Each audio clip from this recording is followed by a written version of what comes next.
অঞ্চলে ওয়ার্ডের ভিতরে নিয়ে যাচ্ছে, এটা সত্যি আমার কাছে অত্যন্ত গর্বের বিষয়। তার কারণ এটা প্রথমবার আমরা ডায়মন্ড হারবারে চালু করি।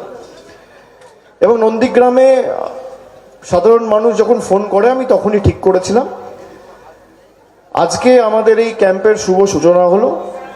আগামী 15 দিন এই ক্যাম্প চলবে। খালি সরস্বতী পুজোর দিন একদিন বন্ধ থাকবে, 23শে জানুয়ারি। 23শে জানুয়ারি বন্ধ থাকার পর 24 তারিখ আবার চালু হবে। 24 থেকে 30 তারিখ অবধি আবার টানা চলবে। তো টানা 15 দিন এই ক্যাম্প চলবে। 1 নম্বর ব্লকে একটা মডেল ক্যাম্প রয়েছে, 2 নম্বর ব্লকে একটা মডেল ক্যাম্প রয়েছে। এবং যে সমস্ত রেফারেল কেসগুলো আসছে সেগুলো কিছু রেফারেল কেস উলুবেড়িয়ায় যাবে, কিছু কলকাতায় যাবে। সেগুলো মনিটর করার জন্য একটা ডেডিকেটেড টিম আমরা করেছি, যাতে মানুষের কোনো অসুবিধা না হয়। এবং শহীদ পরিবারের যারা সদস্য ছিল তারা এই ক্যাম্প আজকে উদ্বোধন করেছে। আমি কৃতজ্ঞতা জানাই তাদেরকে। এই মানুষগুলোকে অনেকে ভুলে গেছে, কিন্তু এই মাটির প্রতি তাদের অবদান চির স্মরণীয় হয়ে থাকবে।